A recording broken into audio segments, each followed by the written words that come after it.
Come in. Mr. Halit, meraba.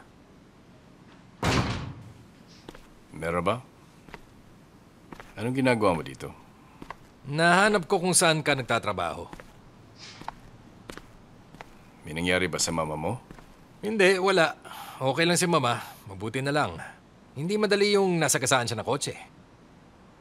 Na napakabigat, di ba? Grabe yung nangyari. Anong kailangan mo, Osman?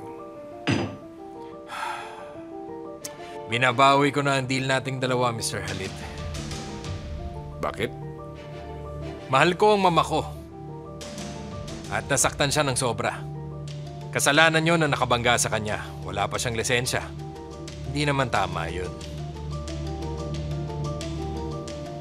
So anong gusto mo?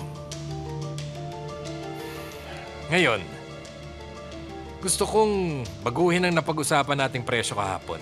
Kung okay lang to sa'yo. Kulang pa ba yung binigay ko? Hindi, no. Kung iisipin mo, dahil sa amin ng mama ko, hindi makukulong ang anak mo. May kinabukasan pa rin siya kasi hindi namin siya idedemanda. Magkano gusto mo?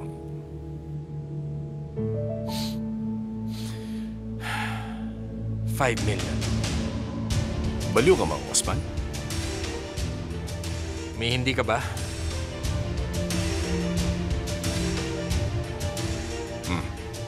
Hindi ko kayang ilabas ang hinihingi mo. Oo nga, Mr. Halit. Pero hindi ko na problema yun. Basta, ibigay mo sa akin sa loob ng 2 araw. Kung hindi, maghihimas ng rehas ang anak mo sa kulungan. Okay?